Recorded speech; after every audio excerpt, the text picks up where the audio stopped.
This podcast is for educational and entertainment purposes only. The views and opinions shared are mine and my guests alone and don't represent our employers, past, present, or future. Medicine is always evolving and practices may vary. Nothing here should be taken as medical advice. Always follow your own professional judgment and institutional guidelines. One of the big things is eating out. That's like the majority of the time. And so they're like, oh, I probably spend like 100 or two a month. Like, okay, cool. So what we do is we take the last 3 months, and if we're really aggressive, I like to sit down with them and take the last 6 months of bank statements, and we take a highlighter because I'm old school, and we take a highlighter if they're in person, and we go through and we highlight all of the door dashes, and we every single one, and we get an average. Usually between $500 and $600 is the norm per month.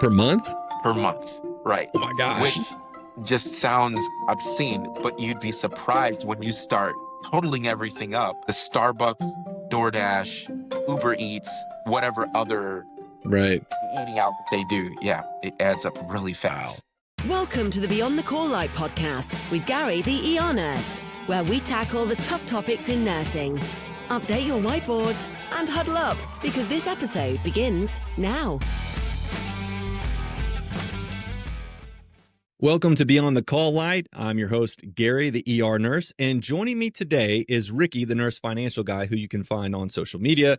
I discovered him on TikTok, and he has some amazing advice that I wanted to get on here and share with y'all, and we're going to get right into it. Ricky, if you don't mind, can you just introduce yourself and tell us a little bit about your background? Obviously, my name is Ricky. I'm originally from Chicago, born and raised there in a little town in Chicago called Oak Park, if you're familiar. Shortly after college, I moved down to Texas, spent some years in San Antonio, then over to Seattle, stayed there for a few years. Now we live in North Carolina. And along the way, I've had the great opportunity to get married, and I have 6 amazing children. They are so wonderful. Yeah, they're a handful. The oldest one is 11 and down to 2 years old. And so the house is always bustling. And I think that's a fair term. In terms of the field that I'm in, I was working for this. So back in the day, there was a company called Fry's Electronics. It was like a Best Buy on steroids, and I needed to leave. That company, and so one of my best friends said, "Hey, come on, join me over here in the financial space, the insurance space." And so I made the great leap. It's almost been 16 years now, 15 and a half years, and so it's been a learning opportunity for sure. Now, what inspired you to focus your financial expertise on nurses? Right. So I remember I mentioned I have the 6 kids. So we've spent an ungodly amount of time in the hospitals from, from their birth on. I mean, there aren't too many things that I haven't seen, but one of the things that has stuck out to me, this isn't a knock on doctors, but the individuals that stuck out the most over the years have been nurses by far. They're the ones who, in the middle of the night, when my kids were sick, they were coming in taking care of them. They were the ones that really helped. And so when I started talking to the nurses about their finances, without fail, 99% of them said that there wasn't anyone that was actively talking to them. And it seems like everyone chases after the doctors. And I was like, well, this doesn't really make much sense. You guys are, you're God's angels. So I shifted my focus and I started working with nurses a lot more and understanding the terminology, understanding the way that your shifts work, the 312s, and and I picked up some weird things along the way, like understanding what a code brown is, where I did. I was like, okay, wasn't expecting to learn that, but it's been fun. It's been quite a winding road, but it's been good. It's been very fulfilling, very rewarding. Let's talk about, from your experiences, like working with these nurses, what are some of the most common financial mistakes or misconceptions that you have seen nurses make or come to you with? I would say there's probably 2 or 3. The first one is a lot of times nurses don't have a budget in place. And so much like if you're going to be traveling somewhere, let's say you're going to go with your family on a cross country trip. We do a lot of those. But if you're going to do that, it's very difficult to know where you're going if you have no idea where you are right now. And I know that sounds simple just in ideology, but your finances work they're the same, right? You have to have an idea of like where you are right now in order to make the necessary changes. And I know everyone's probably heard about like the plane that takes off from Dallas to New York, and the changing of just one simple degree can throw them off kilter. Mm-hmm. But a lot of nurses just have no idea about their budget. So they're taking care of their bills, and that's fine. But at the end of the day, like what's left over? Where are all those? I call it fat. So that extra money Mm-hmm. that is just being spent on that additional Dooney and Burke purse, or buying a Ferrari, or whatever it is. Most of the nurses I'm talking to don't do that, but just spending those extra spends, that's where I find a lot of nurses struggle. So that's the first one, the budget. And the second one is understanding the way that things are taxed, understanding the way that their retirement accounts are taxed. I think a lot of nurses run across individuals that talk about, you need to open up a Roth. Well, why? You can throw money into a place, but if you don't understand the why behind it, it's not helping you. And there are different facets to that. But I would say those two things specifically, I'm constantly running across. And so there's a lot of education that takes place just in those two particular places. And you said there was a third one? Just those two for right now. I could keep Oh, going. okay. But Gotcha. those are the Okay. two big ones. Now, I am one of these nurses that I'm very fortunate that I work somewhere that has a pension plan. I know that is not the norm, right? Most nurses that work in like for-profit hospitals, that is not an option. But those that work in federal government or state governments do have some type of pension option. But I think even then there are a lot of misconceptions about that. And what are your thoughts on that? So one of the things that I've seen, and that's a really great question. One of the things that I've seen is that, number one, either nurses are relying so heavily on their pension that they aren't even paying attention to contributing to their 403b or their 401k. And I want to say probably about 50% of the time, the companies they offer a pension and also a company match. Now the company match might not necessarily be 6%. It may only be 3%, but I'm constantly teaching people to use OPM, which is other people's money. So if you have an opportunity to get your company to match what you're putting in 100% of the time, you must do that. That should be a financial non-negotiable for Yeah, that's any. free money. It really is. It's the only place where you can have a guaranteed 100% rate of return. You must do that. That's like one of the first things that I look at. Do you know what your vesting schedule is? And do you know what your company matches? That's like one of the first questions. And without fail, no one knows that answer. So I end up reading the HR handbooks the majority of the time. So like typically vesting in my experience is like either 3 or 5 years. Is that about right? That's right. Okay. Yes, correct. Yeah. So it's usually like that for the 401ks, and then the pensions can look like 5 or 10 depending on the company. Right, right. But I've had nurses who have quit at like the 2 year and 10-month mark. Mm-hmm. And so because maybe they're getting a bonus, but they're leaving 33% of their vested, like that vesting, those funds, they're leaving it back at the old company. And because they've done it, because they've signed on the line and moved without, talking to me about it, things are being left on the table. So I've had that before, and those generally aren't fun conversations. No, 2 months. Stick it out 2 more months. Yeah. Yeah, absolutely. If I could just backtrack a little bit. So you mentioned a 403b and a 401k. I don't think a lot of people know what those are, if there are any difference. But can you just briefly kind of talk about those two and what similarities, differences there are? Yeah, there really aren't any. So all the 403b, 401k, they're just for different company types. So the 401k, think of that as like a private company. Generally, 403bs are going to be for individuals that are working, like you'll see a lot of teachers with that. So Okay. people that work for a school system, also people that work for nonprofits generally have 403bs. Now let's get into travel nursing. I did some travel nursing during the pandemic, and when the money was rolling, like travel nurses were getting paid an insane amount of money. Now I did not take the big time contracts, and there were some that were like $10,000 a week out in like California working in a COVID unit kind of thing. But I still did pretty well. But I quickly learned that it's a nice check at the end of the week, but there's some stuff you didn't know about that. Tell us about some of the pitfalls that travel nurses make when they get that big check. Right. So there's a couple of them. Number one is not setting aside funds for taxes. So essentially, when you are a travel nurse, you own a business essentially, and so not setting things up for retirement. I'm sorry, for your taxes, that can be one of the pitfalls. So that's a Okay. tough.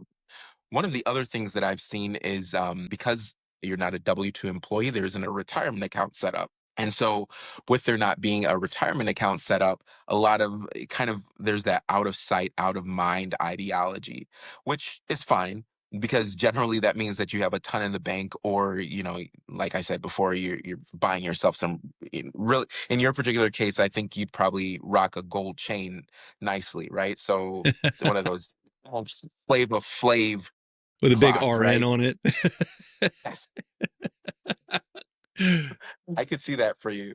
Um, so there's all those extra things, and they're not thinking about retirement. Generally, the travel nurses that I have talked to are not, they're not ready to leave the bedside. They're usually a little bit on the younger side, so they spend a little bit more hmm than a slightly tenured nurses. So those are kind of the biggest ones from a taxable standpoint and a retirement standpoint.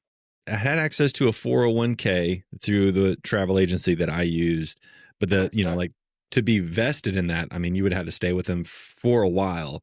And then another agency that recruited me, which I really liked, I think in terms of recruitment and personality, I think they had really good people, but you had to be with them for a full year before you were eligible for the 401k. And I Yes. think one of the things that I found interesting is after that 1 year, after a full year of travel nursing and getting like your taxable income, most of your money is made in your per diems, right? So like Yep. your housing and your food, and that's not taxable. And your hourly rate is typically pretty low. So I think for my year traveling, I made well over six figures, but my taxable income was only like 40,000. And so like if you look at your social security statements over the years, which I encourage everybody to go log in and look at your statements from time to time, it's like these big numbers, and then it got to that 1 year travel nursing, it was like 40,000. And Yeah, so yeah, yeah. and I don't think people realize that. You actually brought up a perfect point. One of the things that I've noticed is a lot of people don't know how to pull up their social security. So as we're doing planning, one of the things that we kind of factor into your retirement is social security. Finding your social security, that number is so easy. You go to ssa.gov, ssa.gov, and it says there's a little section that says project what your retirement is going to be, something like that. You just click on the button, you put in some information, and it'll tell you just based on the amount that you make, hmm the amount that you should have there. And then there are calculators as well. So Right. very, very simple, and it'll give you a good idea of what your retirement plan should look like. And it'll even tell you like if you choose to retire early versus the average age versus extending it out. So, and that's an individual decision everybody has to make when they get to that point. And hopefully for people of my generation, hopefully that'll still be around when it comes time for me to retire in 14 years. So, um, Listen, yeah.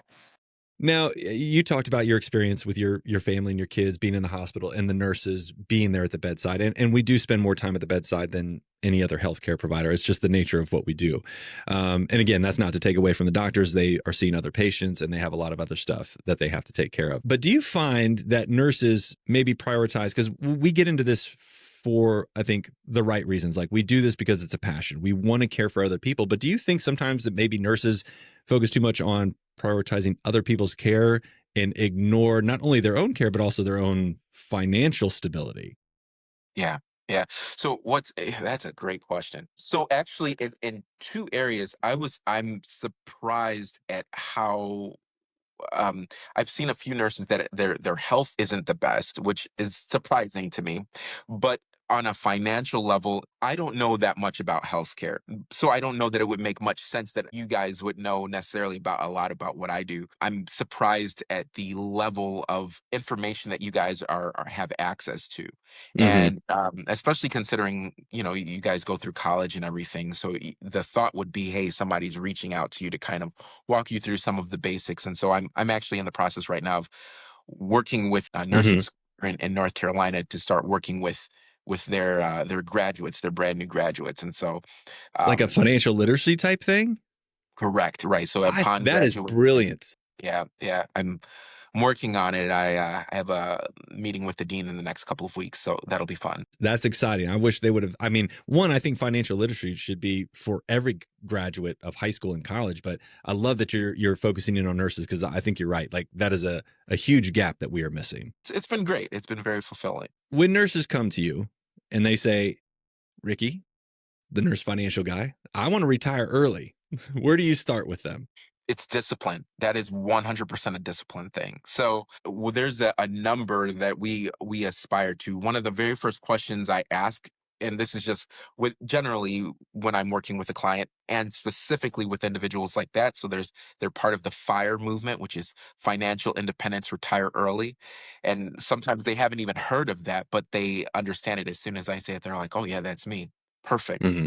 I ask what the freedom number is. And the freedom number is the number that's the amount that needs to come in every single month, come hell or high water. I have to have this amount come in order for us to be comfortable. So that for some people that's 6,000, some people it's 10, some people it's 15 or 20.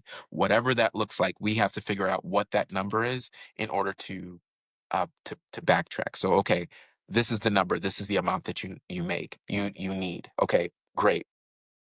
What is it going to take in order to get to that number? So what I mean is between your 401k, your 403b, your pension, between what you have outside. So if you own rental property, because you guys have an obsession with owning property, which is cool, you know, between your rental property, if you are married, between all of the different sources, how can we get you to that number and how quickly can we get you to that number?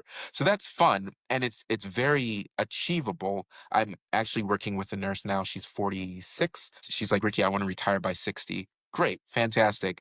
And she wants to make $80,000 in retirement. And I ran her numbers, and at her current trajectory, she's going to be making about 120 a month in retirement. Oh, I bet that She's made her doing happy. right. Well, she doesn't even know yet. So hopefully she's not listening to this. I just ran her numbers. I just ran her numbers the 2 days ago. So we just had our meeting. I ran her numbers and I was like, okay, this is gonna be great. Like she's gonna love this. So, but it's because I put all of the different things together. I went on SSA.gov. I pulled her numbers from there. Used the calculator. I pulled like the information I know about her, what her return on investment is for her 403b. Like I put all of the things together, and this is where we're moving to. So yeah, it's exciting. It's very exciting when a plan comes together. All right. So two things. One, if I may make a recommendation, I think you should defer telling her and just tell her to watch the podcast for the reveal. I'm kidding.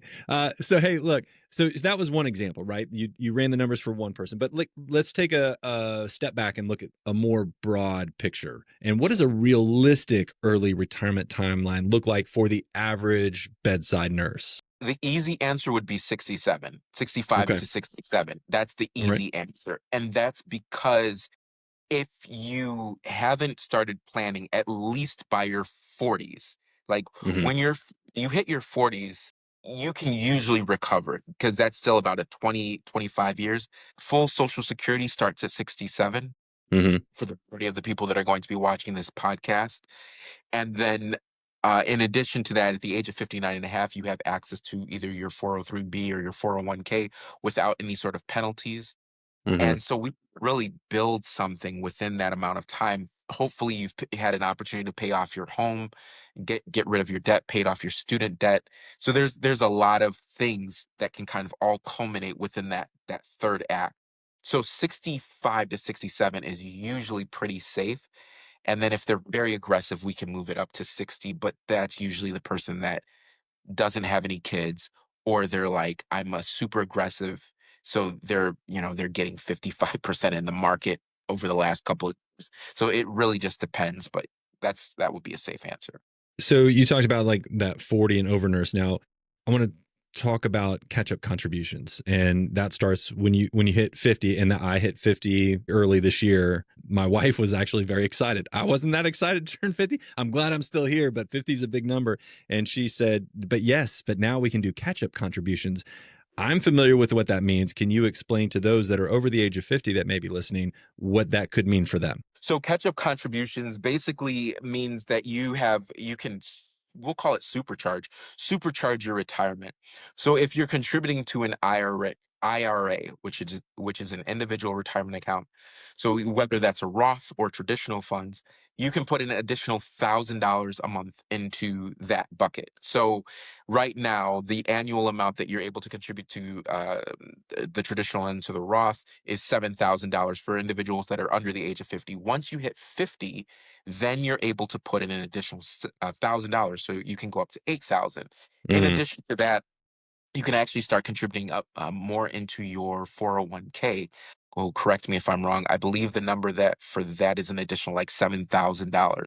So Sounds you about can right. start putting in an additional $7,000 into your 401k. So going from $23,500, that's the amount that you can max out Mhm. into your 401k or 403b, and now it's up to $30,000. And then because of Secure Act 2.0, they actually added an additional catch up. Did you know about this? I did not know about this, Okay, but yeah. So I bet my wife does. yeah, right.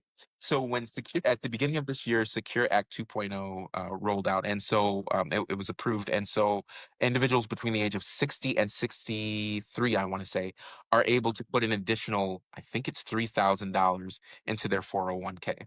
Now, that sounds great, but people are going to immediately come back with, where is that money coming from? And I think that goes back to your point about discipline. Discipline. Discipline is the name of the game. Yeah. There's there's a saying, he who fails to plan plans to fail. So Right. if Okay. if you don't have a plan in place, you're not going to be able to do those things. And it all starts back. This is like the perfect circular because it all very much starts with the budget. You'd be surprised how many nurses I have an opportunity to speak with. And at the end, one of the big things is eating out. That's like Mhm. the majority of the time. And so they're like, "Oh, I probably spend like 100 or 2 a month."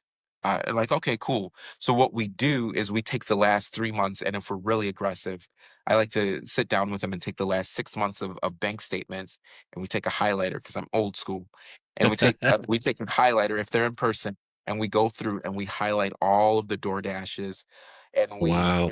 every single one, and we get an average. Usually between $500 and $600 is the norm per Per month. month? Per month, right? Oh my gosh. Which just sounds obscene, but you'd be surprised when you start at totaling everything up. Yeah, Wow. the Starbucks, DoorDash, Uber Eats, and then whatever other Right. eating out that they do. Yeah, it adds up really Wow. fast.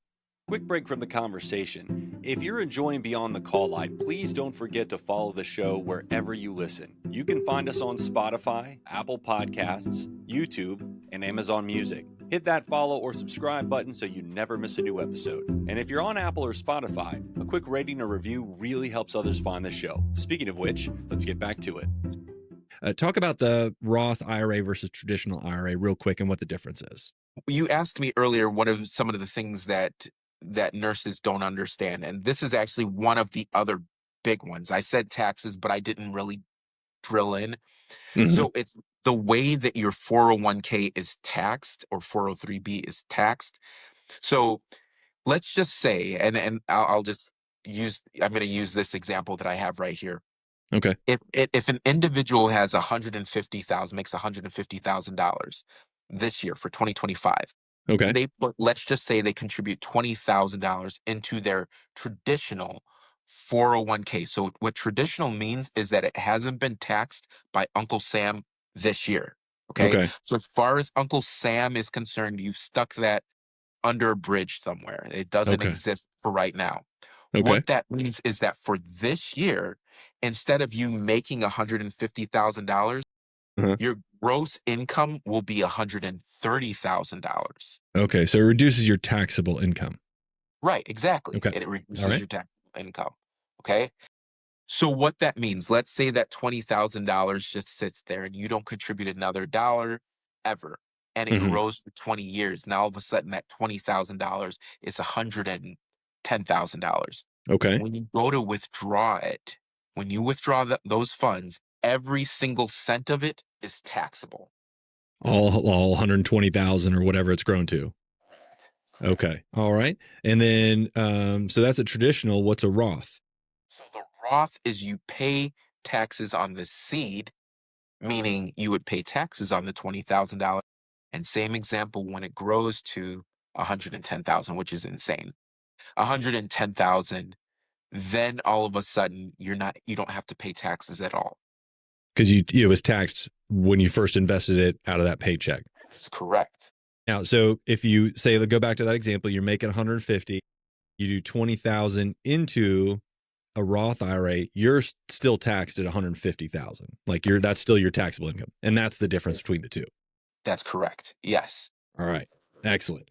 Again, we talk about discipline, and that leads into the next question. So how do you help clients strike that balance between saving aggressively and being disciplined, but still being able to enjoy life while they're young and can do all the things? What I like to employ is called the 70-20-10 rule. So 70% of there's two different ones. I use the 70-20-10 rule or the 50-40-10 rule. And so I'll explain them. So the 70%, depending on, how much you need to spend. So 70% would be for all of the things, all of your needs. So think about things like your insurance, your mortgage, your car, all of those different things. All of those would be held by the 70%. Okay. So if you Okay. make $100,000 per year, 70% of that goes towards that section.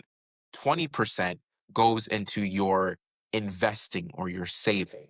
Okay. And then 10% is to your giving. If you believe in charitable giving, tithing, giving to an organization, whatever that looks like for you, Okay. that's great. There's actually science that backs giving. So for every dollar that you give to an organization, I think it's 100, like $1.20 gets returned to you within, I think it's within 24 months. It's just it's like one of the laws of the universe. I didn't make it. It's just the way that it works. That's one of them. Let's just say that you don't need the full 70%. Then that's when we shifted to the 50-40-10 rule. So 50% goes to your needs, 40% goes to the investing and the saving, and then 10% goes into the other part. The Okay. reason I'm bringing all that up is because within the saving, within the needs portion, what I would suggest is taking 1% of that, and just have like a fun budget, a bank account that's strictly for budgeting. And if you're a married couple, I would suggest each person have their own where you're not accountable to anyone. Okay. 1% doesn't sound like a lot, but it will keep things orderly. And that way you're actually able to do fun things while also enjoying life. If you want to bump it up as well, that's fine. But usually, and I said 1%, usually we put away about 5%. Usually that's where I try to move that. We kind of touched on this earlier, but I was hoping maybe you could kind of summarize it. And that is, how can nurses use employer retirement plans like 401ks, TSPs, like I have a TSP, and 403bs more effectively? Like we talked about, don't leave money on the table, but what else can they do? So one of the things that I've seen is actually paying attention to the way that it's invested. And that dovetails a little bit into HSAs. I'll talk about that in a second. But I think that it's very important to understand what you're investing in. And oftentimes that doesn't happen. So generally, when you start a position, they ask you a couple of questions, and then they put you into what's called a target date fund.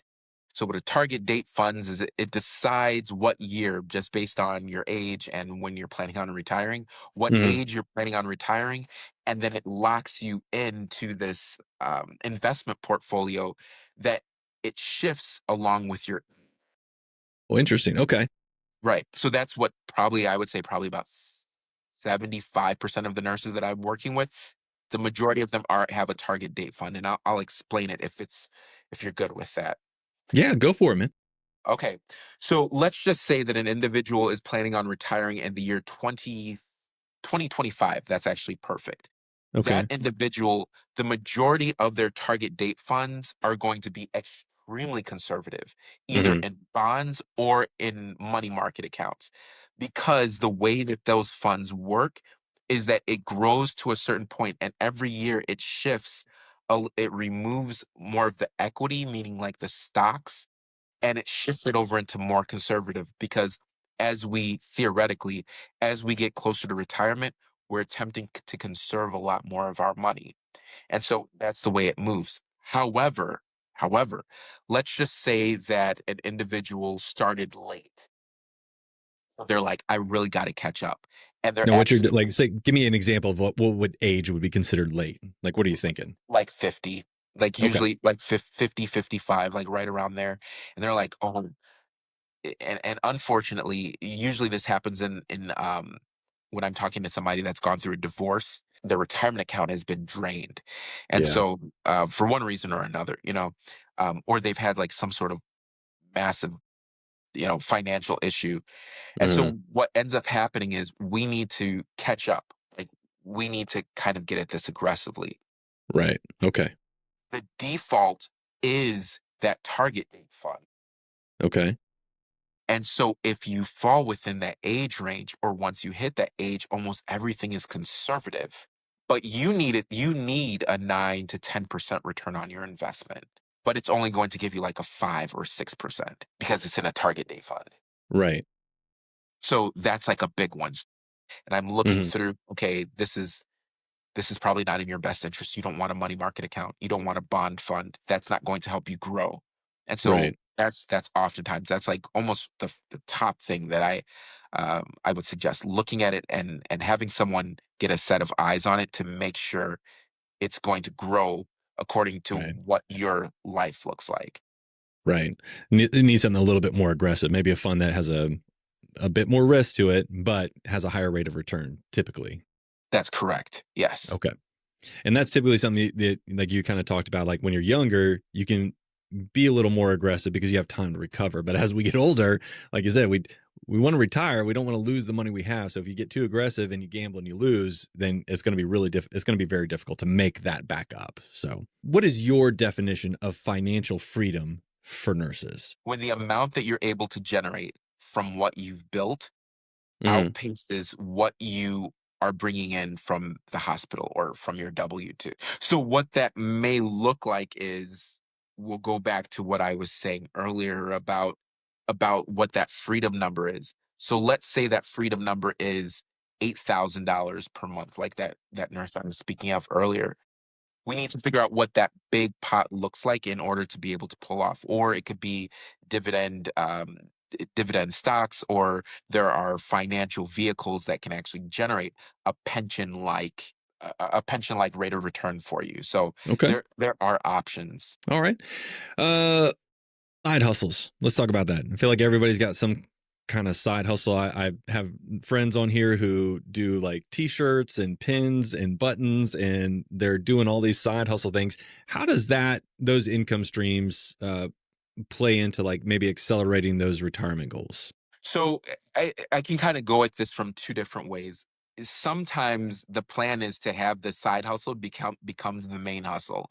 Right. So how many times have I seen nurses on here who are just like, I used to be a nurse, now I'm a full-time TikToker. So the side hustle became, the main hustle. And so that's one way. I mean, that's like kind of one of the ways.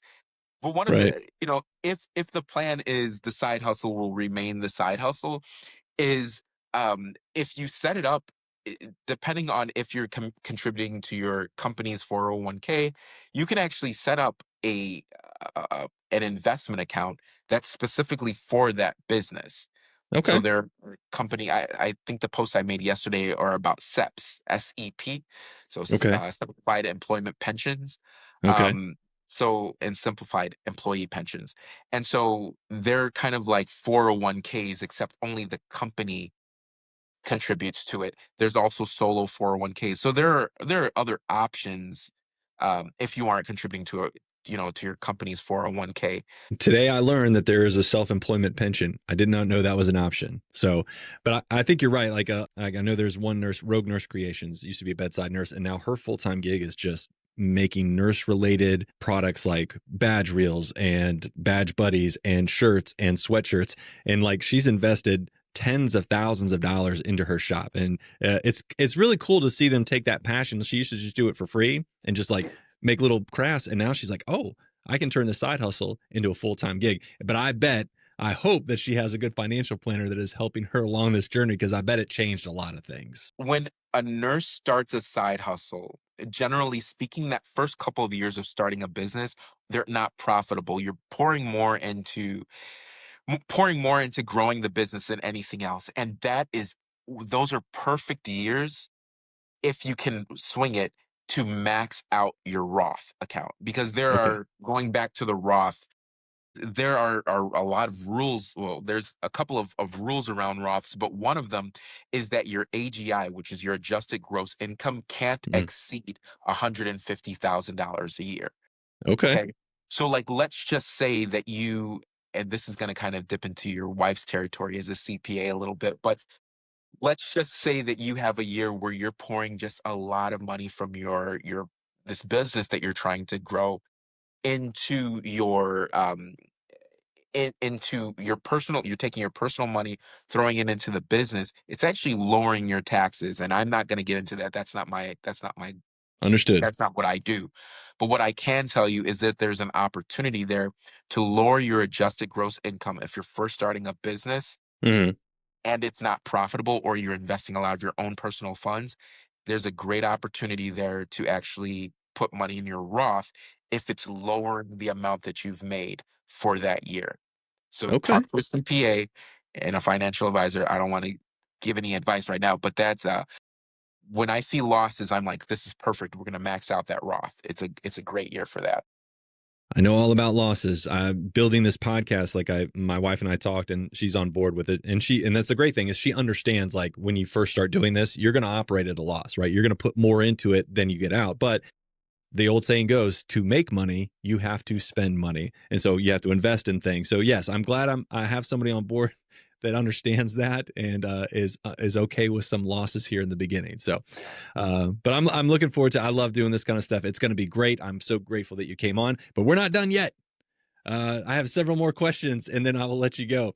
I am at a place in my life where I have worked for a long time, and I am at a place where I make enough money that I can do a catch-up contribution. But not everybody can do that. So what are some small changes, like financial habits, nurses can do to set them on that path to maybe get to that point? But one of the things that I have found is that nurses don't realize how many jobs are out there in obscure places.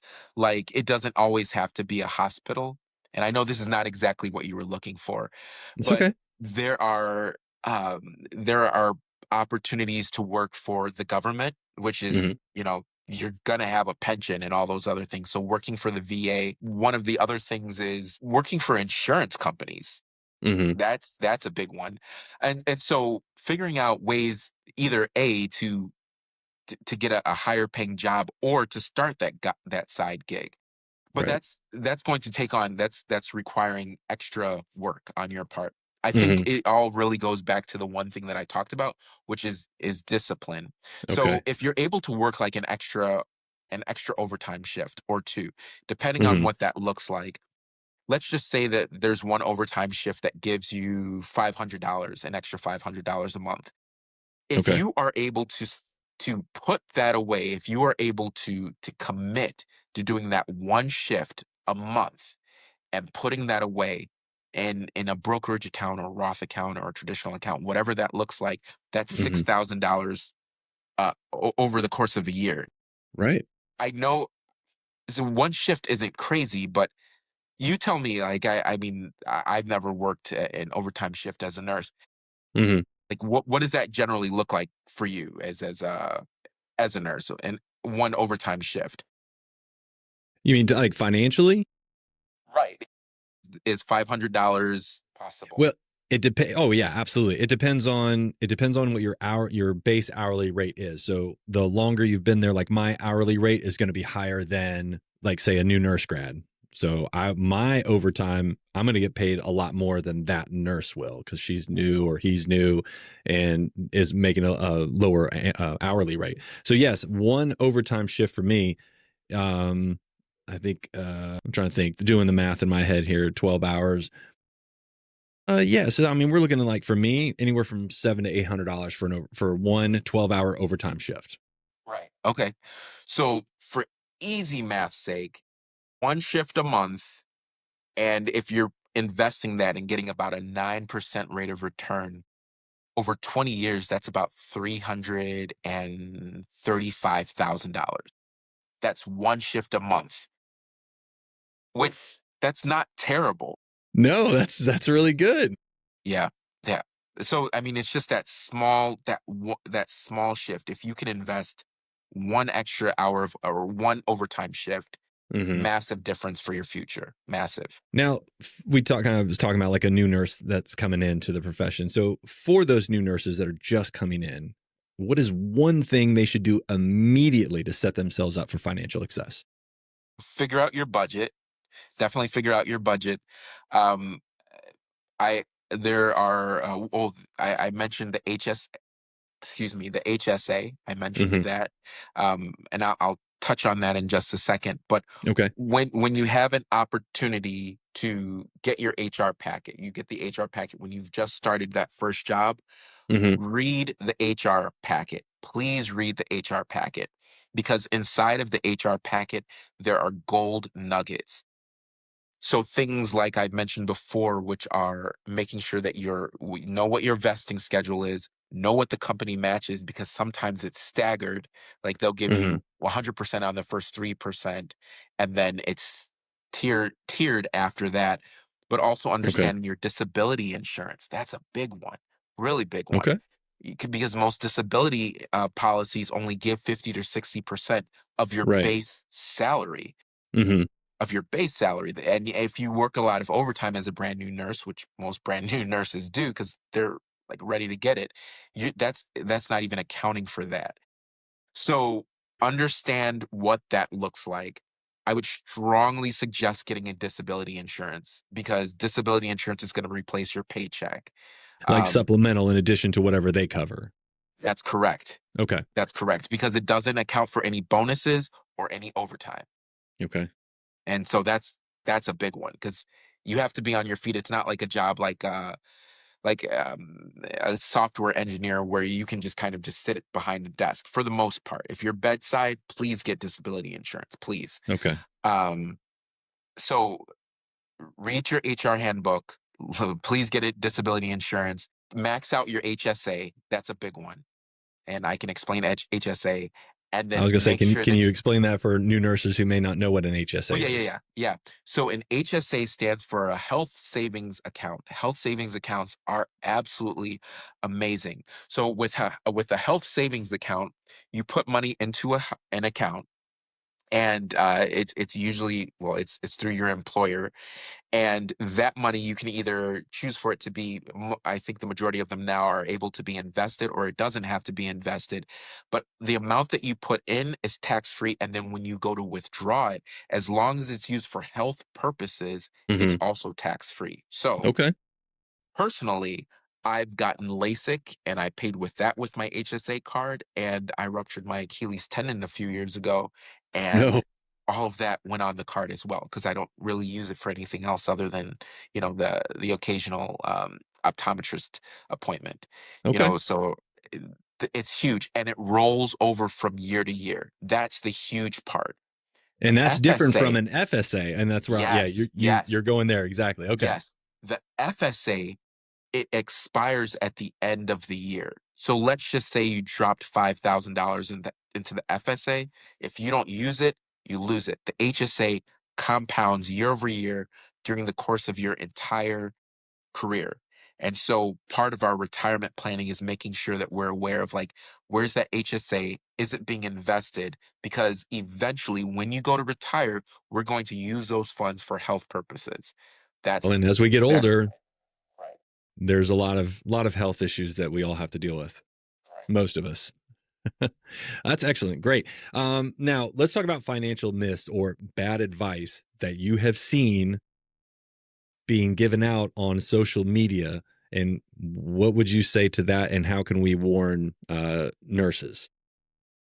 So one of the things I hear, and if you are on TikTok for any length of time and you stumble across by IULs, I'm not saying that IULs are bad, but what I am saying is that it's very much they should be tailored to the individual. No, So, you said IUL. What's an IUL? oh, yeah, yeah. IUL stands for an Indexed Universal Life Policy.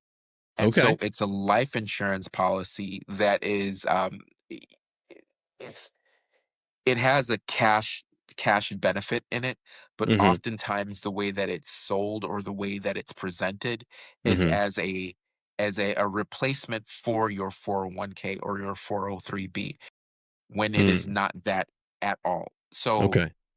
I often, especially younger nurses, Mm-hmm. I run across and they're like, okay, so what about this IUL thing? I heard that I should get one of those. That's not always the case at all. So that's number one. Okay. But No. Go ahead. the second one is that the second one is this idea of throw all of your money into Roth. I'm not saying that Roth is bad, but Mm-hmm. sometimes like we really have to do a plan to say, okay, well, if we're projecting what's going to happen with your taxes, Mm-hmm. uh, is it a good decision for you to get taxed now, taxed later? I'm not saying Roth is a terrible idea. What I am Mm-hmm. saying is that Roth can be good and it can hurt you because in retirement you do actually want to have some shown income Mm-hmm. later down the line. So there's those are two of the most common myths I've seen branding nurses. Now, how can listeners to this podcast get in touch with you if they want to talk to you more about their financial planning? Sure, absolutely. So I'm on TikTok, the nurses financial guy. Mm-hmm. I think that would probably be the best way. I'm on LinkedIn as well. Um, but if you see me on TikTok, it's the nurses financial guy, and I just have a lot of I try to throw out as much education, things that I'm running across, and a lot of times real time, without disclosing any information, no personal identifiable information. But Sure. I do say, okay, well, I'm running across this right now. Here's how it pertains. Some of the questions I run across, or if I'm hearing a common theme. So Mm-hmm. yeah, the nurse's financial guy would be the easiest way. Some outstanding. And lastly, what does retiring early and living fully mean to you personally? So I don't know that I'll retire early. I genuinely love what I do. And also, as I mentioned, the six kids, the goal for me, the broader goal for me is eventually to bring my children when they come of age into my practice and to kind of take a step back and be more of a be more on the consultative side of things and allow them to run things. So that's the living fully. I don't think I could live any other way at this point in my life. It is always full, but retiring early, I would be bored, I think, perhaps. But for me, I would say living life to the max. So doing well for others, doing well for myself and my family, and treating people better than they treat themselves, honestly. All right. And I do have one final question that I ask every guest that comes on to the podcast. And that is, if you had to stop what you are doing today and completely change careers and do something completely different, what would that be? So it used to be a teacher, which is ironic because I feel like I'm still doing a lot of teaching. You are. Yes, I enjoy it. It would easily be public speaking if I could be compensated for public speaking or like a motivational speaker. That would just light me up. I genuinely enjoy inspiring others and seeing like that Yahoo, I can do it. That's that's great for me. It fills my bucket as much, hopefully, as it fills theirs. Well, that's awesome. Ricky, the nurse's financial guy, thank you so much for taking time out of your schedule to share your knowledge with the nurses who follow this podcast, anybody else who is looking to improve their financial standing and be able to retire at a decent age. Thank you again so very much. It was a pleasure to have you on. Thank you so much. I appreciate it, Gary. My name's Gary. I'm the ER nurse, and you've been listening to Beyond the Call Light. Thanks for listening to Beyond the Call Light with Gary Cope. Don't forget to clock out.